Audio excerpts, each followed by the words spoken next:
हरि तेरी आरती गाऊं। हे गिरधर तेरी आरती गाऊं। हे गिरधर तेरी आरती गाऊं। आरती गाऊं प्यारे आपको मनाऊं। आरती गाऊं प्यारे आपको मनाऊं। ओ आपको मनाऊं चरणन शीस झुकाऊं।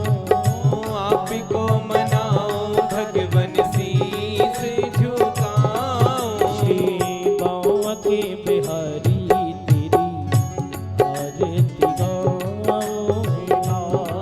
के बिहारी तेरी आरती गाऊं।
व्यासदास जी के नाते आप हो, व्यासदास जी के नाथ आप ही हो। सुख दुख जीवन प्यारे साथे आप हो, सुख दुख जीवन प्यारे साथ आप ही हो। उन चरणों में शीश झुकाओ, आके बिहारी तेरी आरती गाओ। हे गिरधर तेरी आरती गाओ, हे गिरधर तेरी आरती गाओ।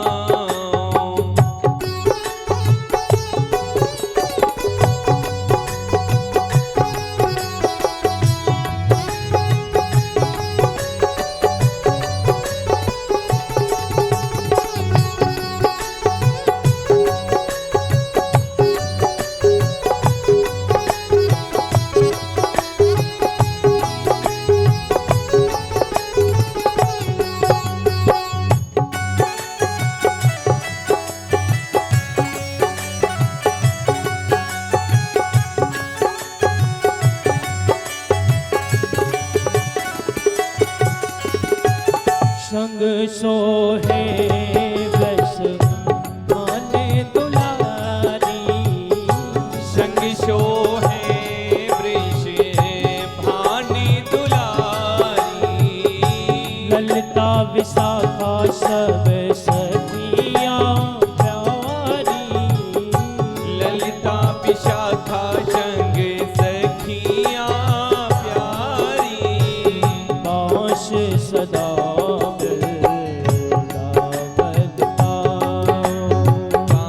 आके बिहारी तेरी आरती गाओ। हे गिरधर तेरी आरती गाओ, हे गिरधर तेरी आरती गाओ।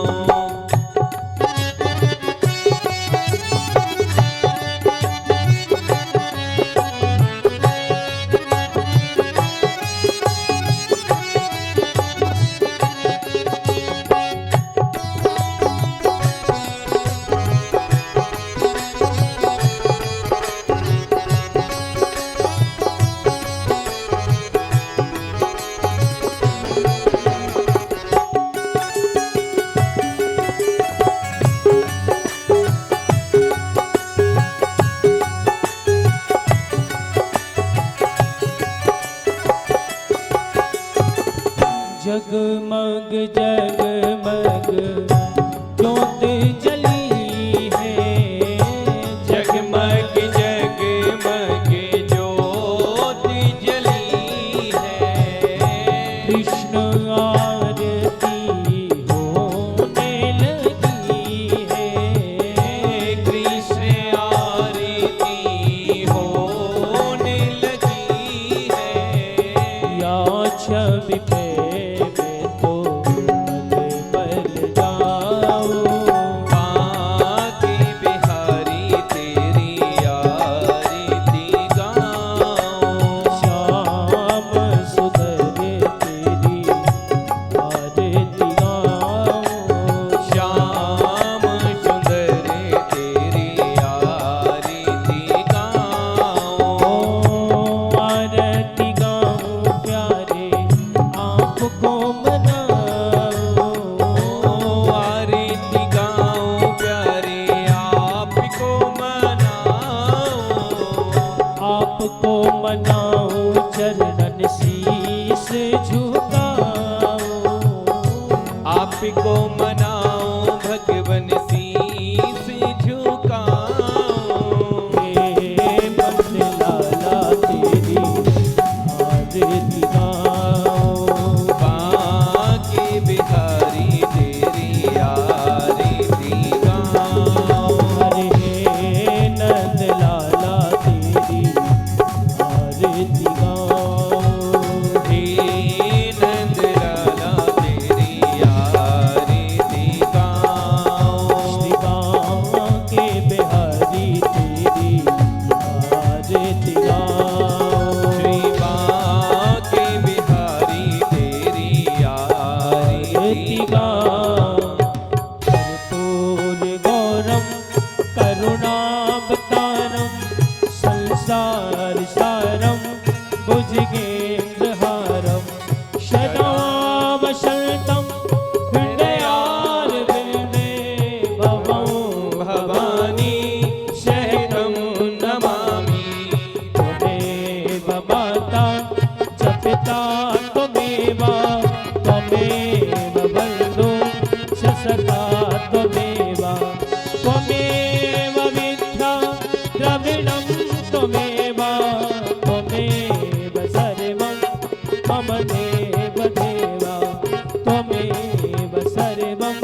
कामदेव देवा।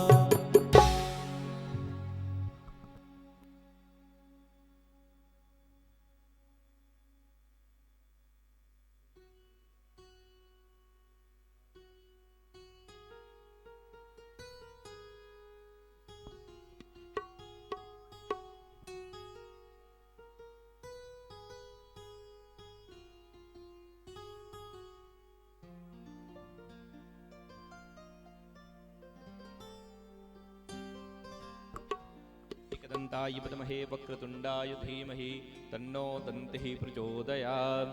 हरिः ओं तत्पुरुषाय विद्महे महादेवाय धीमहि तन्नो श्रीरुद्रः प्रचोदयात्। शेवन्तिकावकुलजं पटपाटलाब्जे पुण्यः गजातकरवीरलसादपुष्पै बिल्वत्प्रवालतुलसीदलमञ्जरीभिः तुं पूजयामि जगदीश्वर मे प्रसीद। नानासुगन्धपुष्पाणि यथा कालोद्भवानि च पुष्पाञ्जलिर्मया दत्तग्रहाण परमेश्वरः। पुराणपुरुषोत्तमायै नमः। श्री राधा कृष्णचरणकमलेषु मन्त्रपुष्पाञ्जलिं समर्पयामि। बोले राधा कृष्ण भगवान की जय हो, श्री बांके बिहारी लाल की जय हो, राधा रानी सरकार की जय हो, ब्रज वृंदावन धाम की जय हो, श्री जागेश्वर धाम की जय हो, श्री त्यागी जी महाराज की जय हो, सत्य सनातन धर्म की जय हो, वेद भगवान की जय हो, पूज्य व्यास जी महाराज की जय हो, जय जय श्री राधे नमः पार्वती पदय हर हर हर महादेव शंभु। निवेदन है, आज सत्संग की गंगा बहते बहते पंचम सत्र में प्रवेश कर रही है। आज सत्संग का पंचम दिवस है और आज ही सत्संग का विराम भी होगा। कैसे 5 दिन निकल गए कुछ पता ही ना चला बंधुओं। और आज सत्संग का विश्राम और आज ही पूज्य दीदी जी की विदाई हो जाएगी। इसके बाद आज रात्रि में ही प्रवेश होगा। अगली कथा 11 तारीख से कुरुक्षेत्र में प्रारंभ होगी। उस कथा का लाइव प्रसारण YouTube के माध्यम से किया जाएगा। उस कथा को आप सभी लाइव अपने अपने घरों में बैठ करके श्रवण करें और पूज्य दीदी जी से जुड़ने के लिए आप काउंटर पर संपर्क कर सकते हैं अथवा YouTube सोशल मीडिया के माध्यम से आप निरंतर पूज्य दीदी जी की कथाएं, प्रवचन, सुंदर संदेशों को हर समय श्रवण करते रहें और हमेशा पूज्य दीदी जी के मुखारविंद से सुंदर प्रवचन इत्यादि कथाओं का धारा प्रवाह आप सभी श्रवण करते रहें। आप सभी से विनती है, प्रार्थना है। आज समय का भी अभाव है, ज्यादा समय न लेते हुए हम सभी चलेंगे पूज्य दीदी जी के श्री चरणों में, प्रार्थना करेंगे। आज पंचम दिवस के सत्संग को सुना करके हमारे जीवन को कृतार्थ करें, धन्य करें। बोले बांके बिहारी लाल की, पूज्य व्यासी महाराज की जय जय। श्री राधे श्याम। पूज्य दीदी जी। राधे राधे राधे श्री राधे श्री राधे श्री राधे श्री राधे राधे राधे राधे राधे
जय जय श्री राधारमण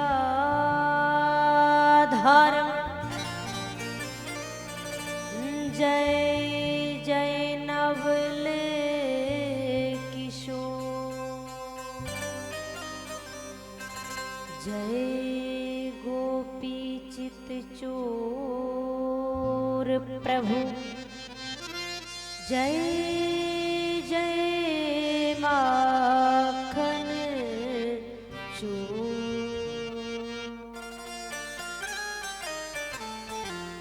राधा मेरी मात है पिता मेरे घनश्याम इन दोनों के चरणों में मेरा कोटि कोटि प्रणाम आए हैं तो प्रेम से लीजिए हरि को नाम सब भक्तों को श्यामा किशोरी जय जय राधे श्याम जय जय श्री राधे जय जय श्री राधे जय जय श्री राधे हरि ओम नमो पार्वती पते नमः श्री महादेव नमः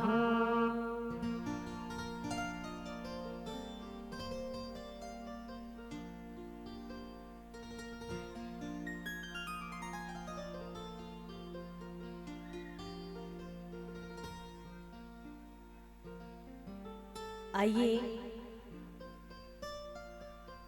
सबसे पहले भगवान श्री गणेश जी महाराज के पावन चरणों में मैं सत सत नमन करती हूँ, वंदन करती हूँ।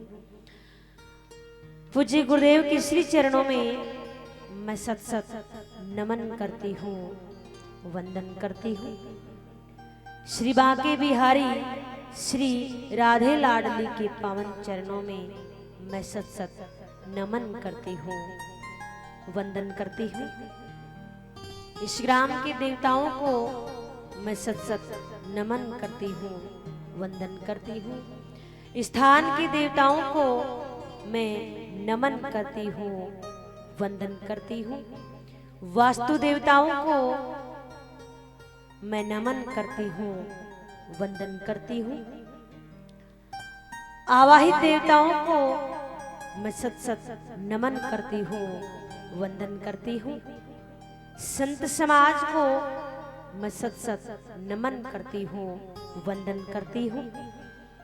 गौ माता की पावन चरणों में मैं सत सत नमन करती हूँ, वंदन करती हूँ।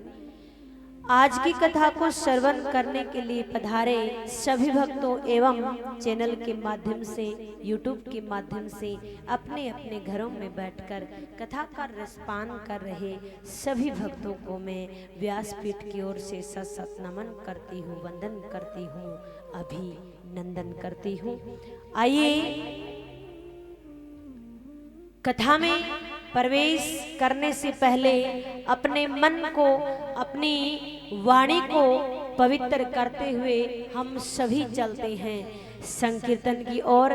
बड़े भाव से, बड़ी श्रद्धा से इस चंचल मन को बिहारी जी के चरणों में लगाते हुए आइए सभी चलते हैं और रोज बताते आ रही हूँ, आज फिर से बता दे रही हूँ कि संकीर्तन में सभी को तालियां बजानी है और साथ में अपने मुखारविंद से गाना भी है।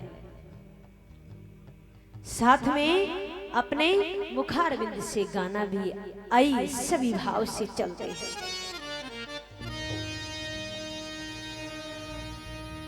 हो मेरी लगी, हो मेरी लगी शाम संग प्रीत, ये दुनिया क्या जाने। मेरी लगी शाम संग प्रीत, ये दुनिया क्या जाने। हो मेरी लगी, हो मेरी लगी, हो मेरी लगी शाम संग प्रीत, ये दुनिया क्या जाने। मेरी लगी शाम संग प्रीत, ये दुनिया क्या जाने। हो मेरी लगी शाम संग प्रीत, ये दुनिया क्या जाने। मेरी लगी शाम संग प्रीत, ये दुनिया क्या जाने। क्या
बस गई मोहिनी मूरतिया।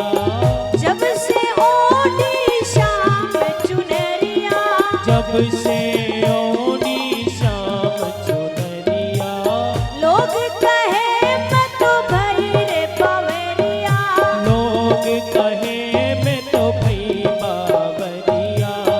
हो मैंने छोड़ी हाय छोड़ी, हाँ छोड़ी जग की रे, ये दुनिया क्या जाने, मेरी लगी श्याम संगती, ये दुनिया क्या जाने मेरी लगी श्याम संगती, ये दुनिया क्या जाने।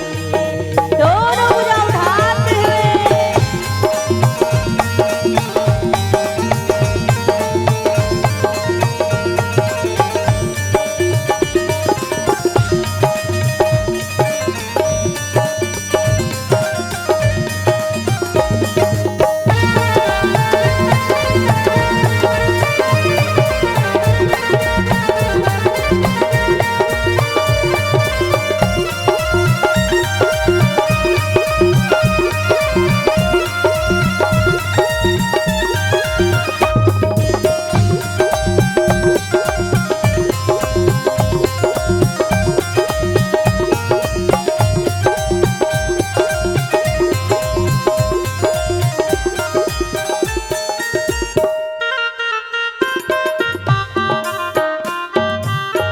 हर दम अब तो रहूं मस्तानी, हरदम अब तो रहूं मस्तानी।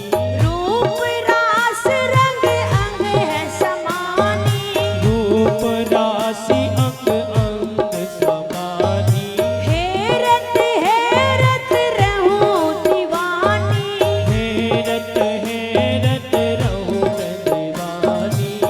हो मैं तो गाऊं, हो मैं तो गाऊं, हो मैं तो गाऊं खुशी के गीत, ये दुनिया क्या जाने, मेरी लगी श्याम संगती, दुनिया क्या जाने। हो मेरी लगी श्याम संग पे, ये दुनिया क्या जाने, मेरी लगी श्याम संगती, दुनिया क्या जाने। क्या जाने क्या जाने, ओ क्या जाने ये क्या जाने। क्या जाने क्या जाने, क्या जाने ये क्या जाने। मुझे मिल गया, मुझे मिल गया, मुझे मिल गया मन का मीत, ये दुनिया क्या जाने, मुझे मिल गया मन का मीत, ये दुनिया क्या जाने। हो मेरी लगी शाम संग पे, ये दुनिया क्या जाने, मेरी लगी श्याम संगती, ये दुनिया क्या जाने। हो मेरी लगी शाम संग पे, ये दुनिया क्या जाने, मेरी लगी श्याम संगती, ये दुनिया क्या जाने। ये दुनिया क्या जाने, ये दुनिया क्या जाने। ये दुनिया क्या जाने, दुनिया क्या जाने। दुनिया क्या जाने।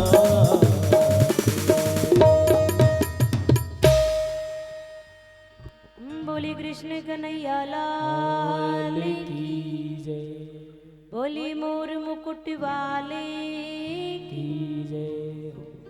बोली उमापति महादेव की, की जय, बोली जागेश्वर धाम की, की जय, बोली श्यावर रामचंद्र भगवान की, की जय, बोली दादी रानी सती की, की जय, बोली बाबा गंगाराम की, की जय हो। बोली सदगुरु भगवान की, की जय, बोलिए गौ मात की। की जय। आइए सभी मिलकर कथा में प्रवेश करते हैं और कथा में प्रवेश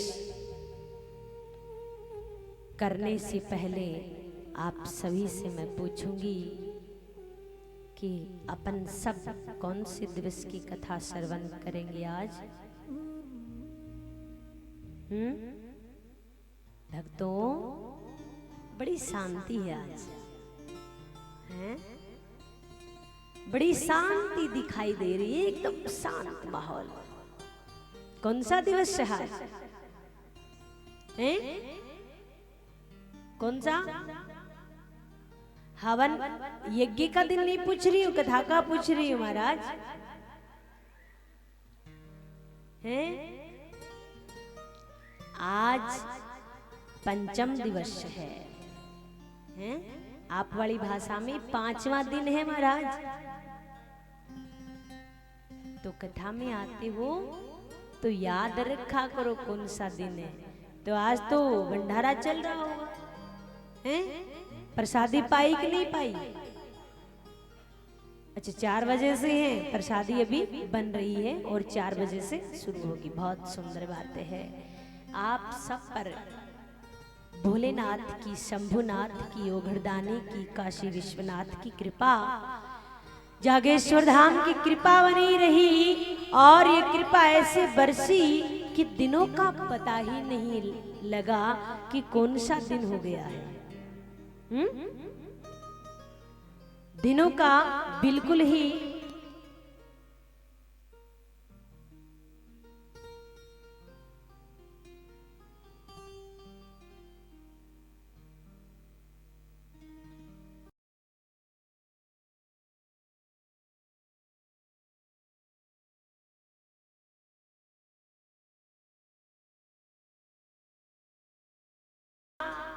भोलेनाथ की हम पर बनी रही और उसी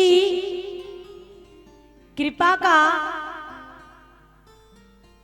फल कि हम बड़ी खुशी से, बड़े प्रेम से बैठकर हम कथा का रसपान करें। वरना तो महाराज देखिए, उनकी कृपा के बगैर तो कुछ होता ही नहीं। होता है क्या? है? नहीं होता है। उनकी कृपा होती है जब ही कुछ कर पाते हैं। कल बाबा की बड़ी सुंदर महाशिवरात्रि थी। अच्छा, कल तो सभी ने व्रत रखा होगा बाबा का, पूरे गांव ने रखा है, बहुत सुंदर बात है। और कल सभी ने भोले बाबा पे जल चढ़ाया होगा, भोले बाबा को अपनी इच्छाएं बताई होगी सभी ने, क्योंकि हम मानव हैं। हम मानव की देखिए कोई न कोई इच्छा होती है, जीवन में कोई न कोई इच्छा होती। और जिसने अगर आरत भाव से जल चढ़ाया है तो शंभुनाथ उनकी विनती अवश्य स्वीकार करी है। देखिए, आप जल रोज चढ़ाते हैं, ठीक है, लेकिन जिस दिन आप बड़े दुखी हैं, घर में भी कोई सुन नहीं रहा, बाहर भी कोई नहीं सुन रहा है, और जब मन दुखी है तो हम आखिरी बार किसको सुनाने जाते हैं? भगवान को। और अगर आपने आरत भाव से जाकर मेरे शंभुनाथ को जल चढ़ा दिया है कि हे शंभुनाथ, तेरे सिवा कोई नहीं है, अब तू ही सुनने वाला है और तू ही बिगड़ी बनाने वाला है, तो मेरा शंभुनाथ आपकी तुरंत सुनता है। एक पल की, एक क्षण की भी देरी नहीं करता है। हम हिंदू हैं और हम हिंदुओं का, हम सनातनियों का ये फर्ज है। और आजकल तो महाराज मुस्लिम लोग भी ठाकुर जी की सेवा करने लग गए हैं। घर में ठाकुर जी ला रहे हैं, चंदन का तिलक लगा रहे हैं, और हम सनातनी होकर अपने माथे पे चंदन का तिलक नहीं है। कितनी बड़ी बात है, हैं? हम सनातनियों के माथे पे चंदन का तिलक नहीं है, कितनी बड़ी बात है, सोचने लायक। और हम सनातनियों का, हम हिंदुओं का एक फर्ज है सुबह हम जल्दी उठते हैं, स्नान करते हैं और सूर्यदेव को जल देते हैं। सूर्यदेव को जल देकर फिर हमें तुलसी को जल देते हैं, तुलसी मैया की पूजा करते हैं। और देखिए हर प्राणी को तुलसी माँ की पूजा करनी चाहिए, हर घर में तुलसी मैया होनी चाहिए। और जिस घर में तुलसी है वहां पर कोई जादू, कोई टोना, कोई भी करा दे उसका असर नहीं होता है। तुलसी मैया उसका असर अपने आप पर ले लेती है। और जिसके घर में अगर हल्दी है, साबुत हल्दी, आजकल तो महाराज अब साबुत हल्दी कौन रखे, पिसी पिसाई लाने लग गए, लेकिन साबुत हल्दी का बड़ा महत्व है। जिसके घर में साबुत हल्दी है उसके घर में जादू टोना टोटका कोई कुछ भी करवा दे उसका प्रभाव उस घर पे नहीं हो सकता महाराज। बड़ी महिमा। और एक आती है काली हल्दी, नाम सुना है काली हल्दी का। कहते हैं अगर आपको अपना जो धन बढ़ाना है, जो तिजोरी होती है ना, तिजोरी जिसमें आप धन रखते हो, जिसमें पैसे रुपए और कुछ भी स्वर्ण इत्यादि, तो काली हल्दी लेकर और एक पीतल के लोटे में, 1 किलो का लोटा हो, इससे छोटा तो क्या लेंगे, और थोड़ी सी मात्रा आप स्वर्ण की डाल दें उसमें और उसको पीले कपड़े से बांध दें। ऊपर से हल्दी का पूरा भरा होना चाहिए, आधा नहीं, काली हल्दी का। मार्केट में मिल जाएगी पंसारी की यहाँ, या फिर जहाँ पूजा पाठ का सामान मिलता वहां मिलेगी, लेकिन मिलेगी महंगी, कहीं सस्ती के चक्कर में मत चले जाना। 1800 रुपए किलो मिलेगी वो लेकर आप उस लोटे को उसमें भर देना, साबुत की साबुत, और थोड़ा सा सोने की मात्रा उसमें डाल देना, पीले कपड़े से ढककर उसको बांध देना कलावे से, और अपनी जो संदूक, अपना जो तिजोरी है उसमें कपड़े के ऊपर, पीले कपड़े के ऊपर ही रख देना। और फिर देखना आपके घर में सोने की कितनी वृद्धि होती है, कितना सोना आता है। हाँ, हंसने की बात नहीं, शास्त्रों में सब लिखा है। अब सारा ही आपको मालूम हो जाए तो गड़बड़ हो जाए, लेकिन महाराज शास्त्र पढ़ने के लिए समय नहीं है आप लोगों के पास, इसलिए जो बता दिया जाता है उतना ही तुम आधा अधूरा, कुछ तो सुनाई नहीं दे पाता, क्योंकि आस पड़ोस में तुम बैठकर बातें इतनी लग जाते हो। आधा अधूरा तुम्हें मालूम पड़ता, फिर आधा अधूरा तुम जैसे तैसे करते हो, तो फिर वो आधा अधूरा ही फल मिलता है? क्योंकि आज विश्राम दिवस है और आज हम जीवन में काम आने वाली बातों का श्रवण करेंगे। जाते जाते कुछ ऐसी बातें आपको बताकर जाएंगे जो आपको काम आए। पूजा हम रोज करते हैं पूजा घर में, लेकिन ऐसे कितने भक्त हैं जो पूजा में कपूर को शामिल करते हैं। वो गोल वाली नहीं, चौकोर भी आती, टुकड़ों में आती है, खुली मिलती है बाजार में। कितने भक्त जो पूजा में शामिल करते, कहते हैं कि कपूर के बगैर पूजा अधूरी है। आरती में, पूजा में कपूर अवश्य शामिल करने चाहिए, और हर सनातनी के घर में कपूर, कलावा, सुपारी, चंदन, रोली, मोली, ये चीजें घर में मिलनी चाहिए। लेकिन 90% क्या 95% ईमानी ऐसे लोग हैं जिनके घर में कपूर मिलेगी नहीं। कपूर उनके घर में मिलेगी जिनको थोड़ा बहुत मालूम है,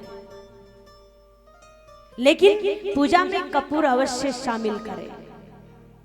कपूर का बड़ा महत्व है, बाहरी शक्तियों को नहीं आने देती है। ये आप नियम बना लीजिए, दीपक जब जलाते हो तो साथ में आप कपूर भी जलाएं। थोड़ा सा माताएं बड़ा ध्यान दें, माताएं सुबह जल्दी उठे, सूर्योदय से पहले माताएं उठे, और माताएं ही क्या, सूर्योदय से पहले सभी उठे। अगर वो वृद्धि चाहते हैं, तरक्की चाहते हैं, मन में विचार तो आता कि पड़ोसी के पास देखो कितनी बड़ी गाड़ी है, पड़ोसी की कितनी बड़ी बिल्डिंग है, लेकिन उन्होंने अवश्य कुछ ना कुछ किया होगा, इसीलिए तो है, कुछ ना कुछ वो जरूर कर रहे होंगे। तो अगर उसकी बराबरी करनी है तो जीवन में कुछ नियम बना लो। सूर्योदय से पहले उठकर स्नान कर लेना है, और रात को सोते समय ध्यान रखें कि किचन में रात के झूठे बर्तन नहीं छोड़ने। ये आप नियम बना लें। पहले की माताएं हैं ना, वो कभी भी झूठे बर्तन नहीं छोड़ती हैं, आप उनसे पूछ कर देखना। और आजकल की जो बहुएं आई है ना, उनको डांटती भी है, वो झगड़ा भी होता है इस बात पे। रात के झूठे बर्तन किचन में नहीं छोड़ना है। और एक आलस होता है किस बात का, कि हम क्या करते, चाहे कोई भी पात्र हो, कोई पतीला हो, कोई कुछ भी चीज हो, पानी गर्म कर लेते हैं, तो पानी तो निकाल लेते हैं और वो गैस या चूल्हे पर अपने उस पात्र को ऐसा ही रख देते हैं खाली। या माताएं कच्चा चूल्हा जलाती हैं, उस पर भी खाली कोई न कोई पात्र रख ही देती हैं। तो शास्त्र कहता है कि चूल्हे पे कोई भी खाली बर्तन ना रखें, उसमें जल या कुछ ना कुछ हो तो ही रखें, वरना तो नीचे उतार कर रखें। और रसोई घर में एक विशेष बात का ध्यान रखें कि कहीं से भी पानी ना टपकता हो। पानी का तो वैसे पूरे घर में ही ध्यान रखें, कहीं से भी टपकता ना हो। घर में जो नल हैं वो भी टपकते ना हो। अगर घर के नल टपक रहे हैं तो उनको जल्दी ठीक करवा लें। कहते हैं जब घर के नल टपकते हैं तो लक्ष्मी क्षीण होती है, लक्ष्मी की वृद्धि नहीं होती। और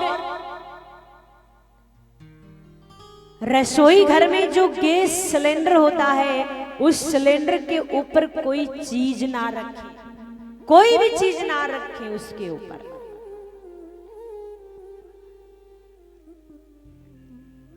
माताएं अपनी सुविधा के अनुसार क्या करती हैं, आटा ज्यादा लगा लेती हैं, आटा ज्यादा लगा लेती हैं। और आजकल सुविधा ज्यादा चल गई है, और सोचती हैं चलो बच गया, कल भी काम आ जाएगा, तो वो उस आटे को क्या करती हैं, फ्रीज में रख देती हैं।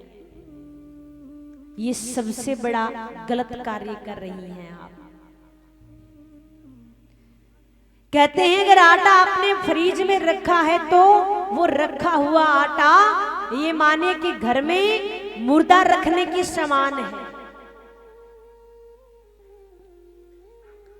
कभी भी आटा अगर बच जाए, 2 रोटी फालतू और बना देना, गैया मैया मिल जाएगी, उनको खिला देना, लेकिन उसको फ्रीज में मत रखना। आजकल तो भाई जॉब करने लग गए तो सोचते रात को लगाकर छोड़ देते, सुबह उठते बस रोटियां ही सेकनी है। ऐसा नहीं करना है, आपको किचन में विशेष ध्यान रखना है।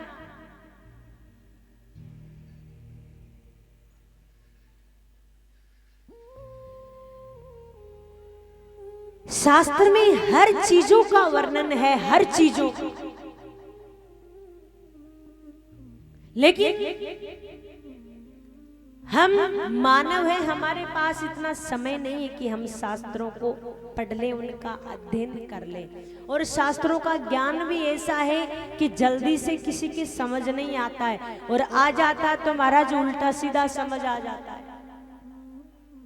हर चीज का महत्व होता है अपने आप में। तुलसी का जिक्र हमने किया था अभी।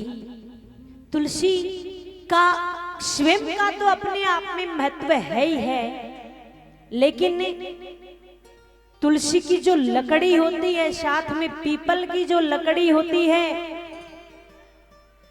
जामुन की लकड़ी होती है, इनका बड़ा महत्व है। जामुन की जो लकड़ी होती है, अगर उसका पानी आप पी लेते हैं तो महाराज आपकी किडनी बड़ी तंदुरुस्त रहती है। जामुन की लकड़ी या फिर जामुन की लकड़ी का कोई भी पात्र आप बनवाकर उसमें पानी रखकर पीते हैं तो किडनी का जो मरीज है उसको बड़ा फायदा मिलता है महाराज।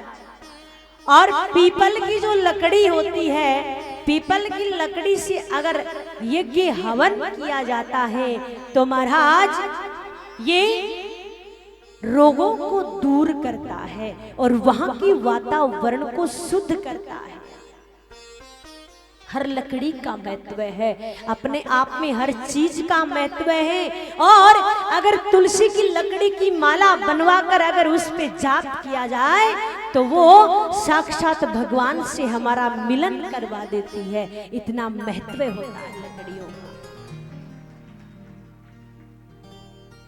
चंदन की जो लकड़ी होती है, चंदन घिसकर अगर अपने भगवान शंभुनाथ को चंदन चढ़ता है, सबसे प्रिय। कुछ माताओं को मालूम नहीं होता, वो ले जाती हैं, रोली भी ले जाती हैं, चलो ये भी चढ़ा दिया। नहीं, शंभुनाथ को चंदन चढ़ता है। और शंभुनाथ के मंदिर जाकर अगर तुमने चंदन का लेपन कर दिया शिवलिंग को तो बाबा बड़ा प्रसन्न होता है, बड़ा खुश होता है कि देखिए मेरा भगत कितना सुंदर है जो आज मुझे अपने इस हाथों से चंदन लगा रहा है। भोलेनाथ बड़े खुश होते हैं। चंदन की लकड़ी भगवान को प्रसन्न कर देती है, घर में समृद्धि देती है। और अशोक पेड़ की जो लकड़ी होती है वो महाराज घर में संतान वृद्धि करती है। अशोक के पेड़ की जो लकड़ी है वो घर में संतान वृद्धि करती है। और देखिए जिस घर में बेटियां ही बेटियां हो रही है, बेटा नहीं हो रहा है, तो आप जो महिला है आप या तो अशोक की लकड़ी का टुकड़ा अपनी कमर के बांध लें छोटा सा, या फिर अपने तकिए के नीचे रख दें, उसके घर में पुत्र प्राप्त हो जाएगा। ये अशोक की लकड़ी का महत्व है। लेकिन श्रद्धा होनी चाहिए, मन होना चाहिए। मैंने पहले भी बताया, अगर श्रद्धा है, अगर भावना है, आपके अंदर सच्ची श्रद्धा है तो ये जो मूर्त अभी तो पित्तल की दिखाई दे रही है, लेकिन अगर आपके अंदर श्रद्धा है तो इसके अंदर से भी मेरा कन्हैया साक्षात निकलकर आपसे बातें करने लगेगा, अगर श्रद्धा है तो। और श्रद्धा नहीं है तो फिर तो महाराज चाहे कुछ भी कर लो, कितना भी कर लो, कुछ नहीं होना, फिर तो कोई फायदा नहीं है। जीवन में आए हैं तो कुछ कर कर जाइए। देखिए शास्त्रों में, कथाओं में हम बड़े बड़े भक्तों का नाम सुनते हैं, बड़े बड़े दानियों का नाम सुनते हैं। राजा बलि का नाम सुना है? बलि का नाम नहीं सुना? बलि कैसा भगत हुआ, उसने अपने आपका ही दान कर दिया, स्वयं का दान कर दिया। और आप भी यहां आए हैं, यज्ञ में आए हैं, मंदिर में आए हैं, तो आपके हाथों से भी कुछ ना कुछ दान पुण्य अवश्य हुआ होगा। कहते हैं कि अगर आप गुड़ का दान करते हैं, गुड़ का दान करने से व्यक्ति के रोग समाप्त होते हैं। जब भी आप किसी भी गौशाला में जाते हैं तो आप 1 केजी 2 केजी जितना भी आपसे बन पड़ता है गुड़ अवश्य लेकर जाइए और उन गौ माताओं को अपने हाथ से खिलाई। गुड़ का जिक्र आया, एक छोटा सा दृष्टांत बड़ा प्रिय मैं आपको सुनाना चाहूंगी। गौ माता का भी जिक्र आया। एक व्यक्ति एक शादी में चला जाता है और शादी में व्यस्त रहता है। शादी में वो गया हुआ था। अब वो शादी की व्यवस्था देखकर थोड़ा सा सोचा कहीं शांत जगह में चल बैठता हूँ मैं, यहाँ तो बड़ा शोरगुल हो रखा है। और वो चला जाता, गांव के बाहर एक पेड़ के नीचे बैठ जाता है। बड़े ध्यान से सुनिएगा आप। एक पेड़ के नीचे बैठ जाता है, बड़ा शांति का माहौल है और सुबह सुबह इतनी सुंदर हवा चल रही है, इतनी अच्छी हवा चल रही है, ठंडी ठंडी। और उसी समय वहीं पर एक व्यक्ति आ जाता है। लग्जरी गाड़ी है और देखने से प्रतीत होता है कि ये बड़ा ही धनवान व्यक्ति है। देखने से ये ज्ञात होता है कि व्यक्ति बड़ा धनवान है। वहां पर कुछ गौ माता बैठी थी। वो व्यक्ति आता है, एक बड़े से थैले में उसने गुड़ भर रखा था। एक सीमेंट का बना हुआ चबूतरा है, उस चबूतरे पर वो जाकर बैठ जाता है और वो जो बड़ा सा थैला गुड़ का भरा हुआ था वो उस चबूतरे पे उड़ेल देता है, खाली कर देता है और आओ आओ कर कर उन गौ माताओं को बुलाता है। जैसे ही वो आओ आओ बोलता है, इतने में ही इतनी गौ माताएं आ जाती है, पूछो मत। ऐसा लगता है कि सभी गौ माताएं उस व्यक्ति का इंतजार कर रही थी। सभी गौ माताएं तुरंत उसके इर्द गिर्द आ जाती है और कुछ गौ माताएं गुड़ खा रही है, कुछ उसके बाल चाट रही है, कुछ उसके हाथों को चाट रही है। दृश्य वो व्यक्ति देख रहा है। वो सारा गुड़ खाकर गौ माताएं वहां से चली जाती हैं और कुछ टुकड़े गुड़ के उस चबूतरे पे पड़े थे, उन टुकड़ों को उठाकर वो व्यक्ति खाने लग जाता है। दिखने में बड़ा धनवान व्यक्ति है, बड़े घर का व्यक्ति है, ऐसा प्रतीत होता है, लेकिन उन टुकड़ों को खा रहा है। और उन टुकड़ों को खाकर वो उठकर जैसे ही गाड़ी में बैठने लगा, उस व्यक्ति से रुका नहीं, दौड़ा चला गया। बोला रुकिए रुकिए रुकिए, मेरे को एक बात समझ नहीं आई। एक बात समझ नहीं आई। बोला क्या? बोले ये गौ माता का जूठा गुड़ खाने की इसका राज क्या है, जरा आप बताकर जाए। उस व्यक्ति ने उस व्यक्ति के कंधे पे हाथ रखा और गाड़ी का जो खिड़की है, गाड़ी की जो गेट खोल लिया था, उसने वापस बंद कर दिया और उसी चबूतरे पे आके बैठ गया। कहा आज की 30-35 वर्ष पहले मैं अपने परिवार की कलह से दुखी होकर मैं इस गांव में आ गया था। मेरे पास कुछ नहीं था, एक संदूक लेकर आया था, उसमें कपड़े कुछ पैसे लेकर आया था। ट्रेन में आ रहा था, आते समय वो संदूक भी चोरी हो गया। मेरे पास खाने पीने के लिए कुछ नहीं बचा, ना कोई धन बचा। और मैं इस गांव में आकर पूरे गांव में घूमा, लेकिन मुझे कहीं भी काम नहीं मिला। और रात्रि का समय हुआ, मैं यहीं आकर बैठ गया। कोई समय यहाँ पर एक बहुत बड़ा पीपल का वृक्ष हुआ करता था और ये चबूतरा नहीं था उस समय। मैं आकर उस पीपल के वृक्ष की जड़ों के ऊपर बैठ गया और मेरा कलेजा भूख के मारे तड़प रहा था। मुझे ऐसा लग रहा था कि भूख के मारे मेरे प्राण निकलेंगे। मैं वहां पर बैठा था। वहां पर एक दृश्य ऐसा होता है कि एक व्यक्ति आता है और गुड़ लेकर आता है और वो गुड़ लाकर इसी पीपल के पेड़ के नीचे डालता है। एक गौ माता आती है और वो उस गुड़ को देखकर चली जाती है, खाती नहीं। मैं जाता हूँ, एक बार तो मैं सोचता हूँ क्या करूं, फिर मैं जाता हूँ और उस गुड़ को मैं खा लिया।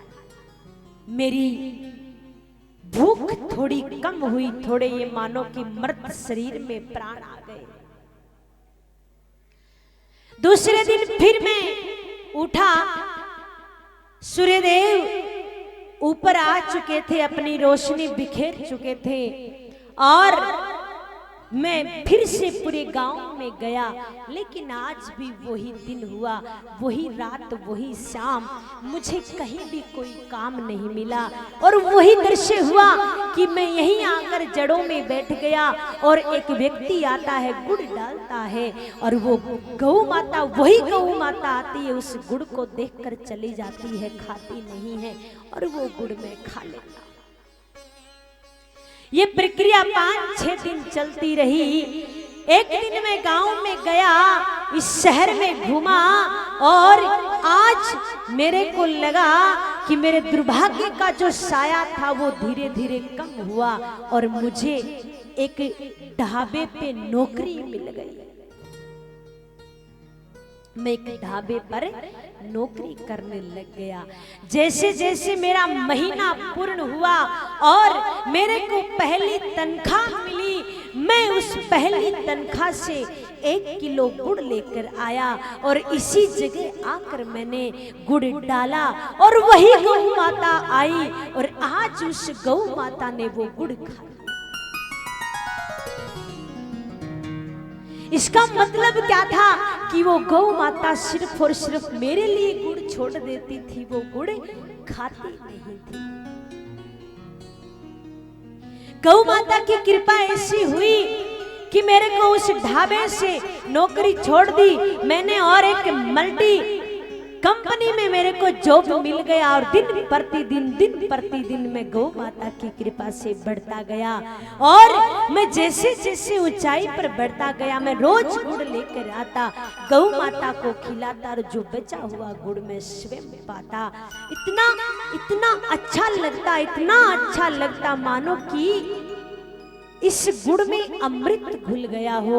और उस व्यक्ति को कहता है कि देखिए बेटे, मेरे को आज लगातार 35-40 वर्ष हो गए हैं, मैं रोज गुड़ लेकर आता हूँ और मैं हर जगह जाता हूँ, दुनिया के इतने पकवान खाता हूँ, मेरे को कोई भी स्वाद नहीं आता, लेकिन जितना आनंद और जितना स्वाद इस गुड़ में आता है वो कहीं भी नहीं आता है। मैं जब भी अकेला होता हूँ यहाँ पर गुड़ लेकर आता हूँ और गौ माता को गुड़ खिलाता हूँ। वो व्यक्ति अपनी आप बीती सुनाकर अपनी गाड़ी लेकर वहां से चला गया।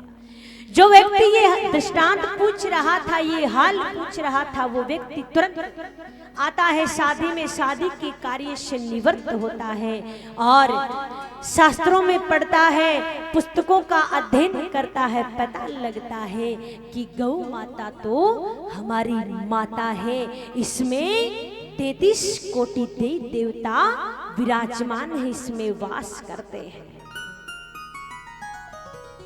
आपसे भी मैं यही गुजारिश करना चाहूंगी, जब गुड़ का जिक्र आया, गौ माता का जिक्र आया, कि जीवन में प्रयास करना कि आपसे हो सके उतनी गौ माता की सेवा करना, क्योंकि गौ माता एक चलता फिरता मंदिर है। उसमें 33 कोटि देवी देवता विराजमान हैं। और जब भी समय मिले, नजदीक कोई गौशाला है तो आप भी अवश्य गुड़ लेकर जाइएगा और अपने हाथों से खिलाने की कोशिश करना। जिस दिन आप गुड़ खिलाकर आएंगे गौ माता को तो आपको अलग ही आनंद आएगा। ये मैं कहती हूँ, आप खिलाकर देखना,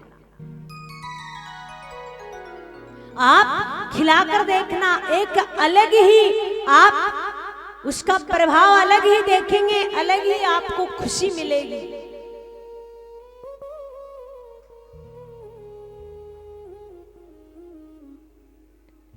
हर शास्त्र में अलग अलग वर्णन है, हर शास्त्र में अलग अलग नियम है। आइए शंभुनाथ के चरणों में चलते हैं, मनाते हैं। आज फिर से विनती करते हैं, हे ओघरदानी, हे काशी विश्वनाथ, हे शंभुनाथ, हम तेरे चरणों में आए हैं। 5 दिन हमने तेरी महिमा का वर्णन सुना है, हम तेरे प्रांगण में बैठकर कथा का रसपान किया है। और हे शंभुनाथ, तू हम पे कृपा अवश्य करना, और तेरी कृपा बनी रहेगी तो शंभुनाथ ये जीवन भी हम तेरे हवाले कर देंगे। आइए बड़े भाव से सभी विनती करते हैं। बोली शंकर भगवान की जय। किसी से उनकी मंजिल का पता पाया नहीं जाता, किसी से उनकी मंजिल का पता पाया नहीं जाता। जहाँ है वो, जहाँ है वो फरिश्तों से जाया नहीं जाता। जहाँ वो है फरिश्तों से जाया नहीं जाता। किसी से उनकी मंजिल का पता पाया नहीं जाता। किसी से उनकी मंजिल का पता पाया नहीं जाता। जहाँ वो है, जहाँ वो है, जहाँ वो है फरिश्तों से वहाँ जाया नहीं जाता। जहाँ है वो फरिश्तों से वहाँ जाया नहीं जाता। दोनों भुजा उठाते हुए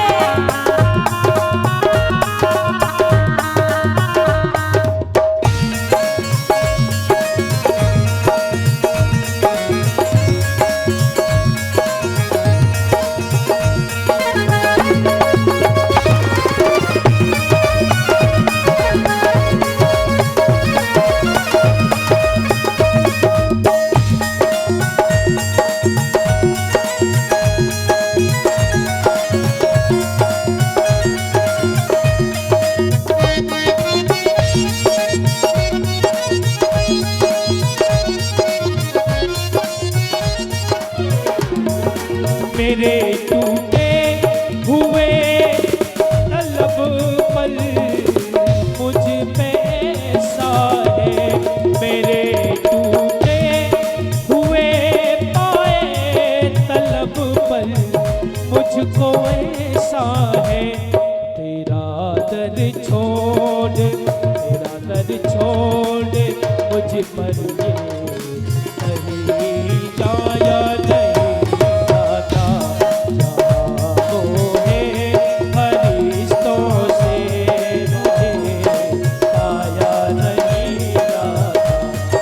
किसी से उनकी मंजिल का पता पाया नहीं जाता।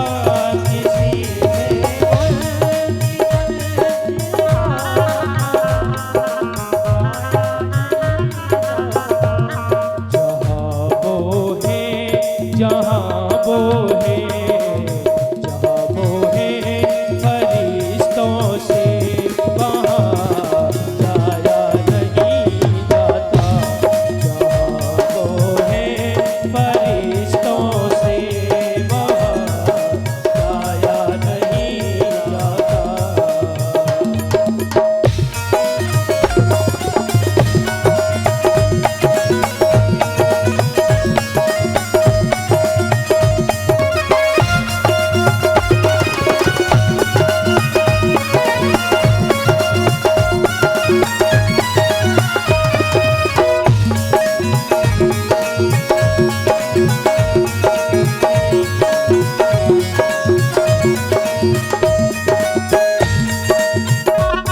से उनकी मंजिल का पता पाया नहीं जाता, किसी से उनकी मंजिल का पता पाया नहीं जाता। ओ किसी से उनकी मंजिल का पता पाया नहीं जाता। जहाँ वो है, जहाँ वो है, जहाँ वो है फरिश्तों से वहाँ जाया नहीं जाता। जहाँ वो है फरिश्तों से वहाँ जाया नहीं जाता। जहाँ वो है फरिश्तों से वहाँ जाया नहीं जाता। जहाँ वो है फरिश्तों से वहाँ जाया नहीं जाता। वहाँ जाया नहीं जाता। वहाँ जाया नहीं जाता। बोली उमापति महादेव की। श्री हरि श्री हरि। बोलिए वृंदावन बिहारी लाल की। आज सत्संग रूपी गंगा धारा का ये पंचम दिवस और हम आप सभी बड़े आनंद में गोता लगा रहे हैं। जागेश्वर महादेव की अतिशय कृपा हम आप सभी पर प्रतिवर्ष होती आ रही है, होती रहेगी, ऐसी प्रार्थना है। जैसा कि पूज्य दीदी जी अभी कथा के अंतर्गत आप सभी को श्रवण करा रही थी, गौ सेवा हम आप सभी को अतिशय करनी ही चाहिए। गौ सेवा भगवत सेवा मानी जाती है बंधुओं, इसलिए गौ सेवा आप सभी को करनी ही चाहिए। कल मैंने आप सभी को सूचना दी थी, पूज्य दीदी जी के कर कमलों द्वारा एक सुंदर संस्थान की तैयारी की गई है, जिसका नाम है श्यामा किशोरी सेवा समिति। इस सेवा समिति के अंतर्गत वृंदावन धाम में गौ सेवा, ब्राह्मण सेवा, संत सेवा और बंदर, पक्षी, मछली इत्यादि सभी को अन्न दाना इत्यादि खिलाया जाता है। ये सेवाएं निरंतर वृंदावन धाम में प्रारंभ हैं और गोवर्धन एवं श्री वृंदावन धाम की परिक्रमा में नित्य प्रतिदिन वहां पर अन्न की सेवा चलाई जाती है, अन्न वितरित किया जाता है। तो आप सभी से निवेदन है, प्रार्थना है, इन सेवाओं से आप सभी जुड़कर के भी और धर्म प्रेमी आप सभी बंधु जुड़कर के इस सेवा से लाभान्वित हो सकते हैं। जब वृंदावन जाएं, ये बिहार जी से प्रार्थना करें कि बिहार जी हमें वृंदावन अवश्य बुलावें, और जब तक वृंदावन नहीं जा पा रहे हैं तब तक आप सभी अपनी अपनी सेवा पूज्य दीदी जी की समिति के द्वारा वृंदावन धाम तक पहुंचा सकते हैं, जिससे कि वो सेवा निरंतर यूं ही चलती रहें। निवेदन करना चाहूंगा, कल मैंने अनाउंस किया जब कैमरे के द्वारा जिन लोगों ने इन सेवाओं को सुना, सेवा के पुष्पों में 501 रुपए फूलचंद्र जी अग्रवाल मध्य प्रदेश से, 500 रुपए की सेवा श्री नरेश कुमार कुटवंश से, 500 रुपए की सेवा गुप्तदान और 1100 रुपए की गुप्तदान सेवा महादान सेवा इन भक्तों ने इस सेवा में छोटे छोटे पुष्प समर्पित करे हैं। आप सभी से निवेदन है, आप सभी भी इस समिति से जुड़ें और अपने अपनी सेवा थोड़ी थोड़ी सेवा कर करके और समिति तक पहुंचाएं, जिससे ये कार्य ऐसे ही धार्मिक कार्य चलते रहें और निरंतर असहाय गरीब कन्याओं के विवाह इत्यादि दीदी जी के कर कमलों द्वारा किए जाते हैं, वो सेवाएं ऐसी ही निरंतर चलती रहें। आप सभी के छोटे छोटे सहयोग से ये सेवाएं निरंतर ऐसी ही चलती रहेंगी। निवेदन है, वहां पर काउंटर लगा हुआ है आपके दाहिनी तरफ, उस काउंटर पे जाकर के अपना सेवा आप सभी लिखवा सकते हैं। आज विश्राम का दिवस है, तो आज जो भी महानुभाव अपनी सेवा समिति के लिए लिखवाना चाहते हैं, वो सभी भक्त बंधु काउंटर पे जाकर के संपर्क कर सकते हैं, अपना नाम और सेवा वहां पर लिखवा सकते हैं। ज्यादा समय न लेते हुए चलेंगे पूज्य दीदी जी के श्री चरणों में और आगे की कथा हम आप सभी श्रवण करेंगे। बोलिए वृंदावन बिहारी लाल की जय जय श्री राधे। बहुत बहुत धन्यवाद जिन जिन भक्तों ने दान किया है। शंभुनाथ और कन्हैया की विशेष कृपा इन सभी भक्तों पे बनी रहे। देखिए, दान दान होता है, जरूरी नहीं कि हम दान 1 लाख का करें। जिनकी जो श्रद्धा है आप अवश्य करें, क्योंकि ऐसे सुंदर अवसर बार बार नहीं आते हैं। ये भी जब कन्हैया की विशेष कृपा होती है जब ही आते हैं। और दान करने के लिए काउंटर आपके मध्य लगा हुआ है। जिन भी भगत की जो इच्छा है, जो श्रद्धा है, ये पुण्य का काम अवश्य करें। और देखिए, जीवन में पुण्य करते रहना चाहिए। जीवन में ऐसा कुछ नहीं करना है जिससे किसी को परेशानी हो, कोई परेशान हो। हमारे माध्यम से हमें अपने इन हाथों से सेवा अवश्य कर लेनी चाहिए। देखिए महाराज, एक सुंदर दृष्टांत। एक बार एक मंदिर में एक व्यक्ति रोज जाता है। देखिए, आपको जो भी दृष्टांत बताए जाते हैं, उन दृष्टांतों के माध्यम से हमें जीवन में बहुत कुछ मिलता है ग्रहण करने के लिए। बस हमें ध्यान से सुनना है और सुनकर उसको अपने जीवन में धारण करना है।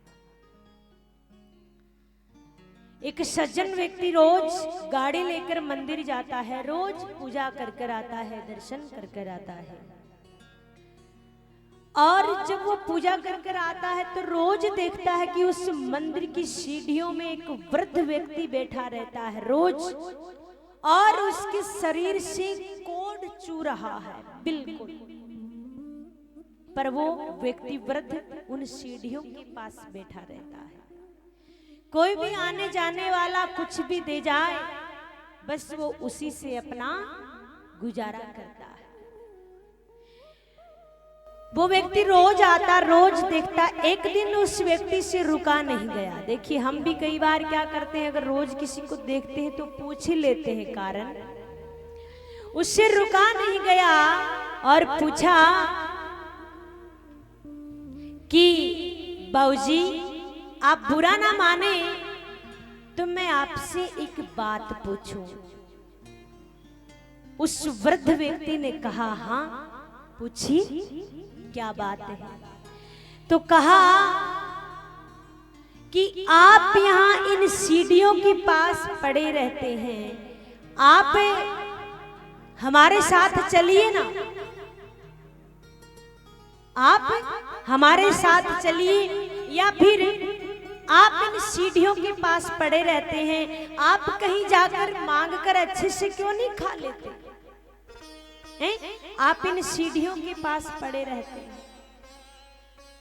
उस वृद्ध व्यक्ति ने कहा, बात आपकी बड़ी सुंदर है।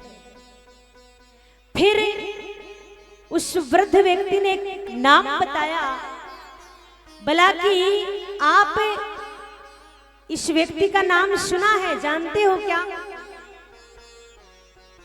वो दूसरा युवक था, उसने कहा, हाँ नाम तो सुना है, लेकिन बहुत समय हो गया उस व्यक्ति को देखा नहीं है, अभी कहाँ रहता है मालूम नहीं, अभी वो कहाँ रह रहा है कुछ पता नहीं। उस वृद्ध व्यक्ति ने कहा, वो व्यक्ति मैं ही हूं, जो किसी टाइम में बहुत धनी व्यक्ति हुआ करता था, लेकिन महाराज समय के आगे किसी की नहीं चलती है। समय का जब चक्कर चलता है तो महाराज ये अपने हिसाब से चलता है। ऐसा समय आया, एक समय तो वो था कि लोग मेरे नाम से पहचाना करते थे, और आज एक ऐसा समय है कि मैं यहाँ मंदिर की चौखटों पे पड़ा हूँ, सीढ़ियों पे पड़ा हूँ, मैं वही व्यक्ति हूँ। कहा कि जब मैं जवान था और जब मेरे पास सब कुछ था तो गांव के लोग कहा करते थे, रे महाराज मंदिर तक जाया करो, अरे तुम्हारे हाथों से कोई दान पुण्य कर लो, अरे चलो हम सत्संग जा रहे हैं हमारे साथ चलो। लेकिन मैं उनको ये बड़े घमंड से कहा करता था कि क्या होता है मंदिर जाने से, क्या होता है सत्संग में जाने से, क्या होता है दान करने से, बड़े घमंड से कहा करता था। लेकिन आज कृपा ऐसी हुई कि मैं कोई समय वो था जो इनकी सीढ़ियों तक आने के लिए मना करता था, कतराता था, और आज वही सीढ़ियां हैं जो इन सीढ़ियों पे पड़ा रहकर मैं अपना जीवन यापन कर रहा हूं। ये वही सीढ़ियां हैं, इन सीढ़ियों पे बैठकर मैं मेरा गुजारा कर रहा हूँ। समय का कोई पता नहीं है, समय कब बदल जाए कुछ पता नहीं है। इस दृष्टांत से यही हमें शिक्षा मिलती है कि छोटा सा जीवन है, इतना सा जीवन मिला है, जीते जी अपने इस कर कमलों से कुछ कर लेना चाहिए। हमें भगवान के मंदिर तक जाना चाहिए, अपने इन हाथों से कोई सत्कर्म हमें कर लेना चाहिए। ये जीवन बार बार नहीं मिलता है। अगले जीवन को भी संवारने के लिए हमें कुछ ना कुछ करना चाहिए, वरना तो पता नहीं अगला जीवन कैसा मिलेगा। कुत्ते बनेंगे कि बिल्ली बनेंगे कि घोड़े बनेंगे, गधे बनेंगे, कुछ मालूम नहीं है। ये सब यही के यही धरे रह जाएंगे। हम बड़ा अभिमान करते हैं, बड़ा घमंड करते हैं, और कुछ लोगों को देखते हैं, कुछों को तो घमंड है अपने महल का, अपने घर का, अपनी बिल्डिंग का, कुछ को घमंड है अपनी गाड़ी का, और बहुतों को घमंड है अपने शरीर का। बोले मैं तो ऐसे ही चलूंगा, मेरा कौन बिगाड़ सकता है। लेकिन अंत समय भी देखते हैं कि उनको कोई जल पिलाने वाला भी नहीं मिलता है। ऐसा भी हमने देखा है। ये सब कर्म ही तो है, ये जो आपने किया है वही तो तुम चुका रहे हैं। इसलिए बार बार आपसे कहा जाता है कि जितना भी आपसे किया जाए उतना सत्कर्म करना चाहिए, जितना भी हो जाए। कई बार हम देखते हैं जो पूजा पाठ करते हैं, वो लोग कहते हैं कि दीदी हम पूजा पाठ तो इतनी करते हैं लेकिन हम दुखी बहुत दुखी हैं। और जो लोग पाप करते हैं, झूठ बोलते हैं, उनके पास धन बहुत है। ये सबके मन में विचार चलता है। बड़े ध्यान से सुनिएगा भक्तों। एक बार नारद जी कहीं से जाकर आ रहे थे और सामने भगवान मिल जाते हैं। भगवान पूछते हैं नारद जी क्या बात है, उदास कैसे हो? बोला महाराज क्या बताऊं आपसे, उदास में कैसे हूं? बोला फिर भी बताइए। बोला ऐसा दृश्य देखकर आया हूं मैं कि आप पूछो मत। बोला कैसा? कि एक गौ माता थी और दलदल में फंसी पड़ी थी। आने जाने वालों को देख रही थी कि कोई तो मुझे बाहर निकाल दे। एक व्यक्ति आया और वो रास्ते में गौ माता जो फंसी पड़ी थी उसको देखकर वो चला गया और उसने क्या किया, थोड़ा उसको ठोकर और मार दी और वो आगे चला गया। जैसे ही वो आगे बढ़ा तो उसको एक धन की पोटली मिली। क्या मिली?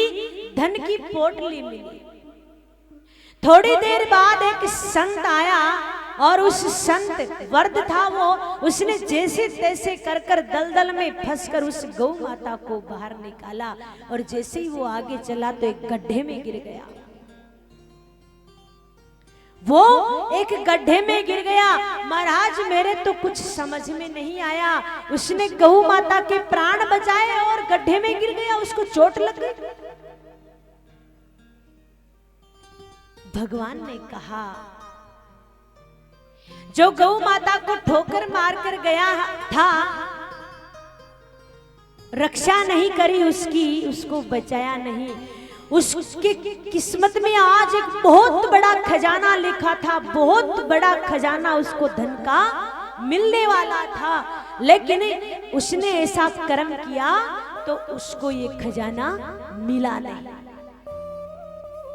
और जिसने गौ माता को बचाया, जिसने रक्षा करी, उसकी आज मृत्यु होनी थी, लेकिन उसने आज गौ माता की रक्षा की, गौ माता के प्राण बचाए, तो सिर्फ वो उसकी मृत्यु चोट में बदल गई। वो मृत्यु उसकी चोट में बदल गई। तो इसीलिए जो झूठ बोलते हैं, जो पाप कर रहे हैं फिर भी धनवान हैं, तो आपको कोसना नहीं चाहिए, क्योंकि उन्होंने कौन सा पुण्य किया होगा पिछले जन्म में कि उनकी किस्मत में पता नहीं कितना धन लिखा था। लेकिन वो जो पाप कर्म करते हैं, झूठ बोलते हैं, तो उनके थोड़ा बहुत ही हाथ लगता है। और हमारे साथ अगर कुछ हो रहा है, भगवान कोई दुख दे रहे हैं, तो कोसना नहीं है कि हे भगवान, हम इतनी पूजा पाठ करते, इतना दान पुण्य करते हैं, फिर भी दुखी है। नहीं,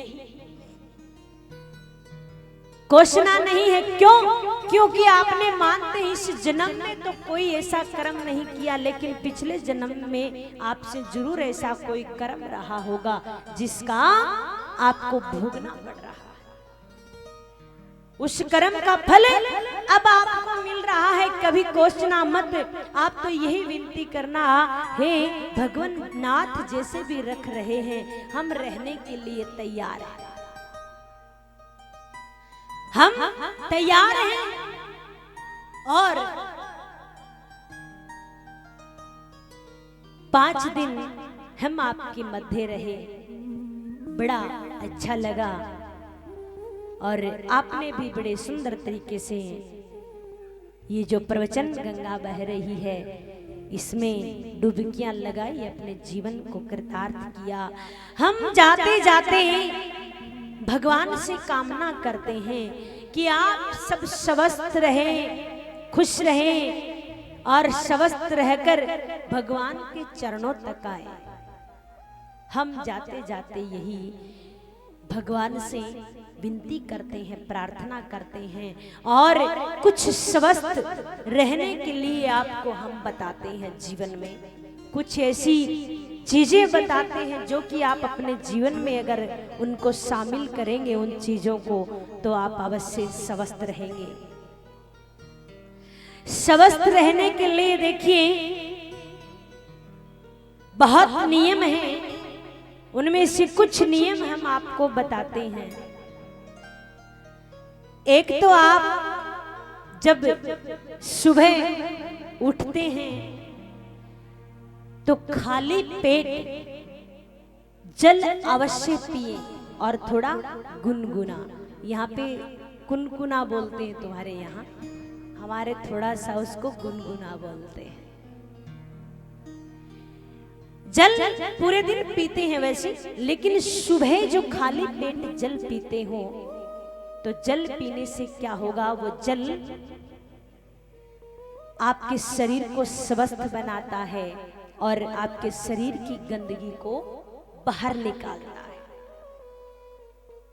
ये नियम आप अवश्य लागू करें। दोपहर के समय में आपके यहाँ छाछ मट्ठा दही बोलते हैं, उसको दोपहर के समय भोजन के बाद अवश्य लें। ये भी एक औषधि का काम करती है। और भोजन के बाद रात्रि में दूध ले, छाछ मट्ठा दही ये ना ले, रात को दूध ले, ये भी औषधि का काम करती है। खीरा जो आप सलाद में लेते हैं, तो खीरे को सलाद में आप अवश्य शामिल करें और उस पे काला नमक डालकर आप इसको शामिल करें। और दोपहर में आप छाछ लें। छाछ लेने से पेट बिल्कुल तंदुरुस्त रहता है, बिल्कुल साफ हो जाता है और पेट की गंदगी सारी बाहर निकल जाती है।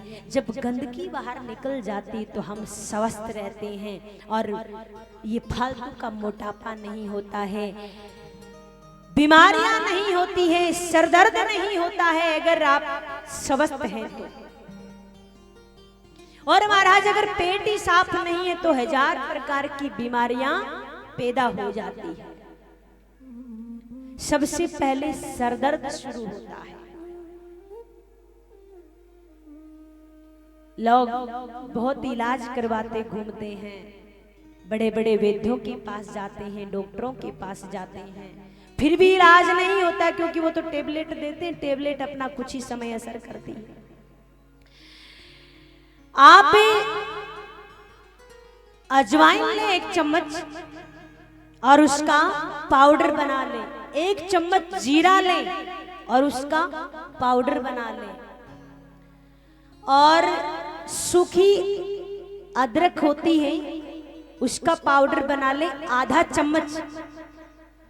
चम्मच सूखी अदरक का पाउडर, 1 चम्मच अजवाइन और जीरे का पाउडर, इन तीनों को मिक्स कर ले। और भोजन के बाद आप रोज थोड़ी थोड़ी मात्रा में कुनकुने पानी के साथ लेना शुरू कर दें। आप एकदम स्वस्थ रहेंगे, कोई भी बीमारी आपको परेशान नहीं करेगी, एकदम स्वस्थ रहेंगे।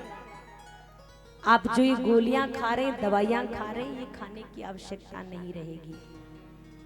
एक नींबू जो होता है हर घर में मिल जाएगा, नींबू हर घर में मिल जाएगा। 1 या 2 गिलास गर्म पानी लें तांबे के पात्र में, 2 गिलास पानी लें तांबे के पात्र में, उसमें थोड़ा सा शहद मिला लें 1 चम्मच, और थोड़ा सा नींबू का रस मिला लें। नींबू में जो एसिड पाया जाता है ये भी आपके पेट को साफ करता है, अगर आप सुबह सुबह इसका सेवन करते हैं, क्योंकि पेट का साफ होना बड़ा जरूरी है। कई बार लोग कहते हैं ना कि महाराज अब देखिए खान पान ही ऐसा चल गया, पूरा खान पान दवाइयों से बनता है, सब में दवाइयां छिड़की जाती है, जहर छिड़का जाता है और ये नुकसान करता है। हम सोचते हैं फ्रूट खा लें, फल खा लें, तो ये भी दवाइयों से बनने लग गए। किसको शुद्ध समझे? तो दवाइयों का, फिर ये भी खा रहे हैं, ऊपर से डॉक्टर की ओर दवाई खा रहे हैं, काफी सी दवाइयों का सहारा लेते हैं, लेकिन फिर भी गड़बड़ हो ही जाती है। बच्चे हैं, इनका भी समय पे पेट साफ नहीं होता, घर वाले कहते महाराज इनको याद नहीं होता, याददाश्त इनकी कमजोर हो रही है। कारण यही है, याददाश्त कमजोर होने का रीजन यही है, बच्चों की हाइट कम हो रही है। अगर बच्चे की हाइट कम है तो सुबह सुबह का जो भोजन, जो नाश्ता होता है, हमारे यहाँ बोलते हैं बाल भोग, उस नाश्ते में, बच्चों के नाश्ते में आप क्या शामिल करते हैं? क्या शामिल करते हो? बिस्किट। बिस्किटों का सुबह का नाश्ता नहीं बोला जाता है, और आजकल तो ज्यादातर सुबह के नाश्ते में बच्चों को बिस्किट ही दिए जाते हैं, लेकिन सुबह के भोजन में, सुबह के नाश्ते में आप बच्चों को दलिया खिलाइए, खिचड़ी खिलाइए। आप सुबह अगर उनको दलिया खिचड़ी खिलाते हैं तो उनकी हाइट 6 फीट होने से कोई रोक नहीं सकता है।